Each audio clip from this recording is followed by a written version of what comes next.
Chad Hasty Show, News Talk, KFYO. It is Election Day, and joining us on the phones right now, U.S. Senator Ted Cruz. Senator, welcome back to the show. Happy Election Day. Chad, good morning. Always great to be with you. Thank you for having me. So what are you doing on Election Day? What does a senator involved in a high-profile reelect do on Election Day? Well, coming up to Election Day, as you know, we've been barnstorming the state. We have had a big double-decker bus. We completed last night, we did the 50th rally or town hall in the last 6 weeks, and we did it all over the state of Texas. We were in South Texas. We were in East Texas, West Texas, the Panhandle, and turning out voters. Today, I'm doing what I'm doing right now, which is just sitting on the phone. I'm in Houston and calling into radio across the state because it lets you be everywhere all at once. And today, nothing else matters but one thing: turnout. Turnout, turnout, turnout. And let me say to your listeners, West Texas, the entire state is counting on the men and women of West Texas. We know that the crazy left, the hardcore, angry left, that they hate the president, and they are showing up in big, big numbers. We've seen already in early voting more votes than the total that was cast in 2014. And so if you haven't voted yet, let me ask every one of your listeners, please, please, please come out and vote today. It is critical. If you want to keep low taxes, low regulations, and jobs booming, come out and vote. If you want to keep the shale revolution, the energy sector booming, come out and vote. If you want to secure the border, come out and vote. If you want to defend the Constitution, come out and vote. Well, when you look at West Texas, and I think you look at some parts of East Texas as well, the more conservative areas, you look at obviously Travis County has been turning out in droves, Dallas County has been turning out in droves. You mentioned how important it was for West Texas to turn out. Do you get or did you maybe earlier before you started the bus tour? Did you get the maybe the notion that there were too many Republicans sitting on the couch and looking at polls that were released, going, "Hey, you know what? Ted Cruz is going to win this thing. I can stay home. I don't need to worry about getting out and vote." Have you been worried about that? Yeah, look, that is always a danger, and it's what the national media is counting on. It's what Hollywood liberals are counting on. It's what the hard left is counting on. Is complacency. The economy in Texas is booming. People are doing great, and they're counting on when folks are doing well, and you go to work, you go to church, you raise your kids, and just politics doesn't seem front and center. I get that. But for the crazy left, for the people that are animated by hatred for the president, they want the next 2 years to be dominated by the circus of impeachment. Beto O'Rourke is the only Democratic Senate candidate in the country who is publicly committed. He's promised to vote to impeach Donald Trump. If that's the next 2 years, we see chaos. We see the good progress in this country halted. And let me say, West Texas, I love West Texas. I've spent a lot of time out there. There are wonderful folks in West Texas who just have common sense conservative values. Folks that work in oil and gas, folks that are farmers and ranchers, and just Texans who believe in freedom. And every single person in West Texas, it is critical that you come out and vote. Not just vote, but pick up the phone and get 5 of your friends. Just get 5 of your friends to come vote. It is all about turnout. Visiting with Senator Ted Cruz here on the program. Senator, we've spent some time on this show and with you here on the program talking about where Beto stands on the issues. And I want to ask you this. Let's say your opponent wins.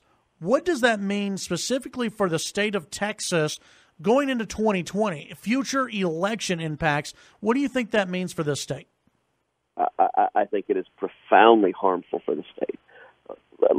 Let's take the immediate issues. I think this election is about three central issues: jobs, freedom, and security. On the jobs front, we're seeing an incredible economic boom in Texas.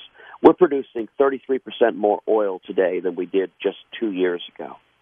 We have the lowest unemployment rate in 49 years. We've got the lowest Hispanic unemployment ever recorded, the lowest African-American unemployment ever recorded. All of that has the potential to grind to the halt. Beto O'Rourke supports higher taxes, higher regulations, and devolving Washington into a partisan bloodfest going after Donald Trump. Look, everyone knows the hard left, they hate the president so much that it's all-consuming, that there can be no good news for them because they just hate the president. That's not good for Texas. Texas wants this economy going. Texas also, if you look at the successes, the victories we've had for the people of Texas, we've confirmed 84 federal judges in the last 2 years. Justice Brett Kavanaugh, Justice Neil Gorsuch. I led the fight to confirm both of them. For every one of us who cares about protecting the Constitution and Bill of Rights, cares about free speech and religious liberty and the Second Amendment, it is having principled judges on the bench, how we keep those rights safe. Beto O'Rourke wants left-wing judicial activists on the bench who will take away your free speech, your religious liberty, your Second Amendment. We can't let that happen. And then security. If you look at immigration, Beto O'Rourke supports open borders. He supports sanctuary cities. Beto O'Rourke has proposed decriminalizing crossing the border illegally. In other words, making it no longer a crime, which would mean this caravan marching north through Mexico, if Beto O'Rourke's policy view were to prevail, they would be allowed to march right across the Rio Grande, straight into Texas, over 10,000 people, and there would be no criminal offense whatsoever. That is radical, that's reckless, and that's not Texas. We want to secure the border, and let's be clear, we can do that while welcoming and celebrating legal immigrants. There's a right way to come to this country. You wait in line, you follow the rules, you come here legally. That is on the ballot today. Senator, last Friday you sent out a tweet where you were asking the media to ask your opponent what he would do with this caravan. And I haven't seen many answers since that tweet on Friday. Have you received any answers? Not a one. The media, the national media, is so in love with Beto O'Rourke that they crawl into bed and they spoon with him. Their hearts, their little hearts. That's a disturbing image, Senator. That's very disturbing. It's the morning. There are people having breakfast right now. Chad, sorry to bring that image. But listen, there is nothing the national media would like more than for Texas to be represented by an Elizabeth Warren-type leftist. And Beto O'Rourke is running to the left of Elizabeth Warren. And so on the caravan, Beto consistently, for the last several weeks, has refused to say whether they should be allowed to cross illegally into Texas or not. This ought to be an easy answer. The answer is absolutely not, and we need to do everything we can to secure the border and prevent them from crossing in. But here's the reason that he doesn't want to answer that. Because he knows if he answers what he actually believes, which is sure, let him in, come on in, that is so inconsistent with the views of Texans that it would hurt him politically. But he also doesn't want to say, no, don't let him in, because he's being fueled, he's being funded by radical leftists who want open borders. He doesn't want to tick off the extreme activists who are supporting him. And so he stayed silent, and the media has been utterly complicit because they won't even ask him the question. He's asked instead, tell me, sir, are you more handsome or charming?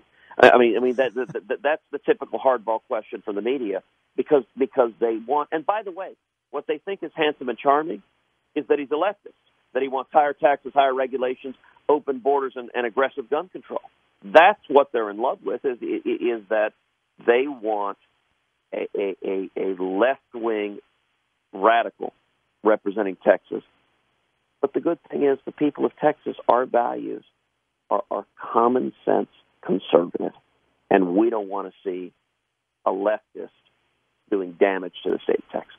Senator Cruz, as always, we appreciate your time today. We wish you the best of luck. I voted for you. I'm sure a lot of other folks will vote for you out here as well. We wish you the best of luck, and we encourage everyone to get out and vote today. Chad, thank you. God bless you. And everyone, vote, vote, vote, and bring your friends, bring your family. Take the time to call 5 people today. It matters. West Texas needs to show up in big, big numbers today. Thank you, Senator. Appreciate your time. God bless. Have a good one. That's Senator Ted Cruz dropping to some disturbing imagery on the show of the national media crawling into bed and spooning with Beto O'Rourke. And that's just, I think he meant Chris Matthews, but I'm not sure.